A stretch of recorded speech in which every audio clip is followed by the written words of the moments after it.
Nikon just announced 3 new products. The Nikon Zfc is an APS-C style mirrorless camera that's sort of in that retro field, similar to Fujifilm. They announced the 28mm f2.8 SE, and they announced the 16 to 50mm. That's more like kind of the same thing that we had before, just in a retro style now. And they also officially announced the 18 to 140 DX lens. The main 2 ones I'm going to talk about is the Nikon ZFC and the 28mm. And spoiler alert, I ordered the 28mm. I'm so excited for that thing. But let's talk about that in this video.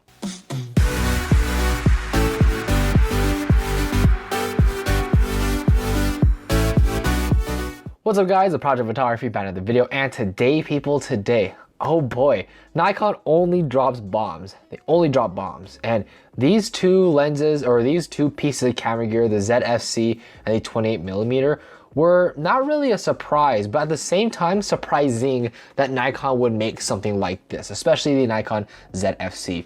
I'll go into that a bit later, and like the reasons why they'll come out with such a thing, and my opinions as to why, or just my general thoughts and opinions about this camera and lens. So first off, just to kind of give you a bit of a rundown on what the Nikon ZFC is, it is essentially a retro style camera, kind of similar to their film cameras, kind of like something like this. This is a Nikkor mat. This is from way back in the day, but it has all the dials on top like a similar retro style film camera, and it is an APS-C mirrorless camera. So it is pretty much essentially a rehashed Nikon Z50, has the exact same specs, pretty much to the tooth, but the main reason why you buy this camera definitely is not for the specs. There's 4 main differences when it comes to the ZFC versus the Nikon Z50. The first one is clearly there's a flip out screen. I mean, there wasn't one on the Nikon Z50. We only really had like a flip down screen. Not very useful at all. But so they changed that and gave us a flip out screen, which I think was the right call, especially on this camera. The autofocusing allegedly is really similar to the Nikon Z6 II as well as the Z7 II. We're getting similar performing autofocus, but we're also getting similar features when it comes to that wide area large. You can put that and then have the eye and face tracked through that mode. Also, the autofocusing is just better improved all overall. Allegedly, this is not official, that's not what they said, but this is what I've seen from the Reese Talks videos that he came out with the ZFC. Clearly, there's a much more different design. We get that more retro style design, similar to the likes of the Fujifilm series of cameras, the X-T2, 3, 4, so on, which I really think is pretty cool. I remember when they were first announced, or there was like rumors coming out about the Nikon ZFC. They were like, oh, it's gonna be a retro style camera, and I was thinking like, why? But then I saw it and I was like, okay, like I understand why. This thing is pretty sweet, it looks incredible, and so on. So I'm very happy they came out with it. There's also lots of metal throughout the body, which is definitely very contrasting to something like a Z50, which is pretty much purely plastic, which is not a bad thing in most senses because it is very lightweight, but that handling is definitely a different experience. And there's no like grip on the ZFC. You have to buy an additional grip to get that. Well, overall, that's pretty much a rundown of the ZFC. It's similar specs to the Z50, but then again, like you're not buying this camera for the specs of the Z50, because if that's the case, I would have just bought a Z50 in the first place. So what are my thoughts and opinions on this? First of all, I love the design. It's pretty sweet. It's really interesting how they're approaching this, because they've seen how Fujifilm and how well they've done with the APS-C market, coming out with their retro style cameras with great ergonomics, great performance, great specs, all those type of things. And they're putting their Nikon spin on it. They're making a Nikon-based mirrorless camera that is a film style. And if I'm being real, it looks incredible. Like, I bet feeling it, picking it up in the hands is definitely a different experience. Having that metal throughout that body just probably feels incredible. And from a marketing standpoint and from a company standpoint, it makes a lot of sense, because we're definitely seeing this sort of retro style feel coming back when it comes to cameras. And Nikon needs a bit of a boost when it comes to their revenue, because if we've seen their past couple of income statements, it hasn't been very pretty. So hopefully this camera does well and is able to fuel their future projects like the upcoming Z9, the Z8, other great cameras that need a bit of a boost in R&D, which is research and development. Hopefully this camera can add some support to that. But it's really interesting that they're coming out with this before they're coming out with anything else. They're really trying to grab new users into the photography market, into buying a Nikon camera. And when you have something as stylish, as beautiful, as sexy as that camera, I can definitely see how that's very appealing to a large crowd. And it's really interesting that they actually put a flip out LCD. This is the first time they've done that in any Z camera, which is really interesting because, first of all, they don't really do that very often. Nikon has the D5600 series, like the D5000 line that has that flip out screen, but autofocus performance is not great. And they kind of did that because that's just kind of what the trend has been. But to see it in a Z style camera is very nice. In my opinion, it's really refreshing to see something like this come to the Z lineup. It's a little bit weird seeing the lenses paired with that camera because they do look a little bit awkward, which makes sense why they're coming out with the 16-50 and the 28mm, both lenses rehashed. Well, the 28mm hasn't officially come out for like as a regular lens, sort of. This is more like a special edition lens, which that lens, oh my gosh, I've been waiting for a lens like this for so long, guys. Like I don't know how to explain it, but I'm just so excited for this lens. I was so excited, in fact, that I pre-ordered it.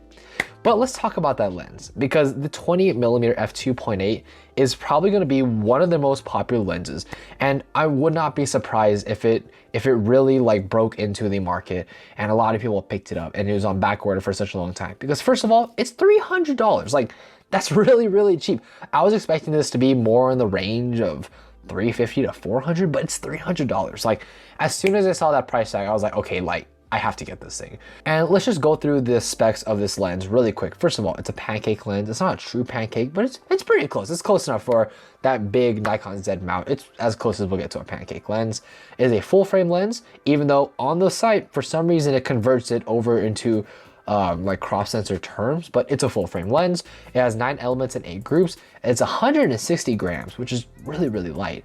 And it has 7 aperture blades and a 52mm filter thread. So first of all, it makes a lot of sense why they're pairing this lens with the ZFC camera, because they both are in this sort of like compact, stylish, mirrorless, sexy kind of design.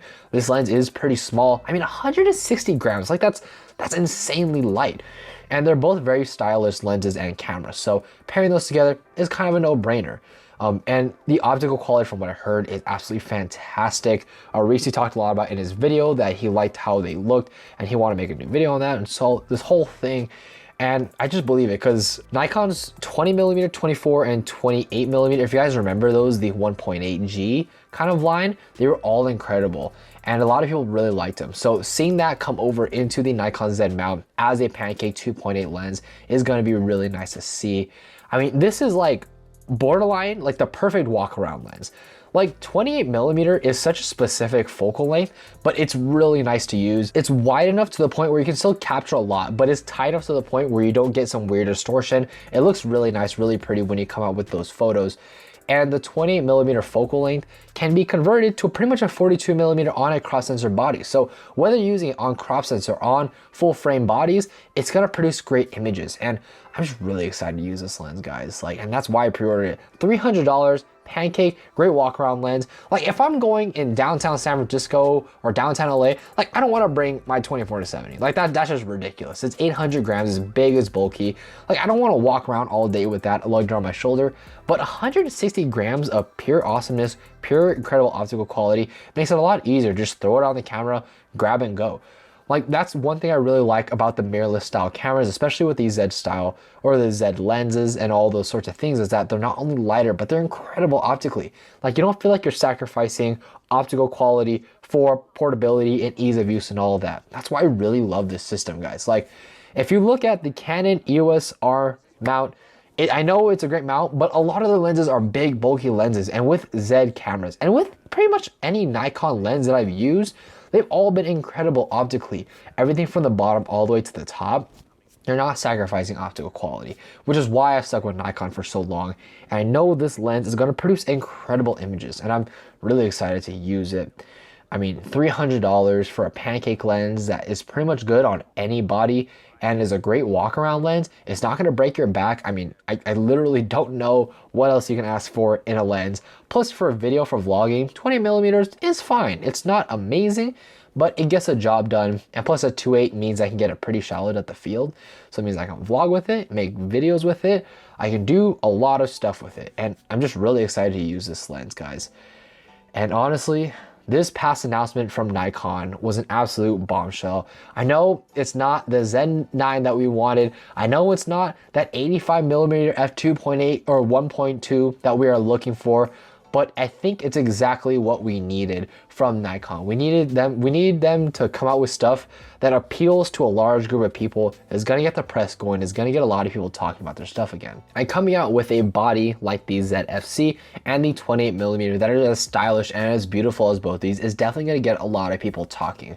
Getting back that retro feeling cameras is gonna get a lot of people looking at this camera system as a whole. And it's just exciting to see that Nikon is coming out with very fun and exciting cameras and bodies. And because I just feel like these past couple of years has been really hard on them.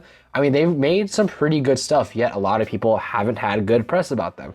Like, I'd be really hard pressed to say that people are gonna make bad press about the ZFC just because, like, it's what people want. You know, at the end of the day, as a company, as a camera company, you have to be making stuff that people want. And I'm really excited to see how the ZFC performs when it comes to like its sales and all that, and how it, like people really gravitate towards it. So it's gonna be really interesting to see all that type of stuff. Overall, very happy about this announcement. It's gonna be really interesting to see what happens in the future with all this. So let me know what you guys think about your opinions about the ZFC and the 28mm f2.8. Still waiting on that 40mm f2 from Nikon. So hopefully they come out with that soon. Anyways, guys, let me know what your opinions are down in the comment section down below. Rate, comment, subscribe, and I'll catch you guys in the next one.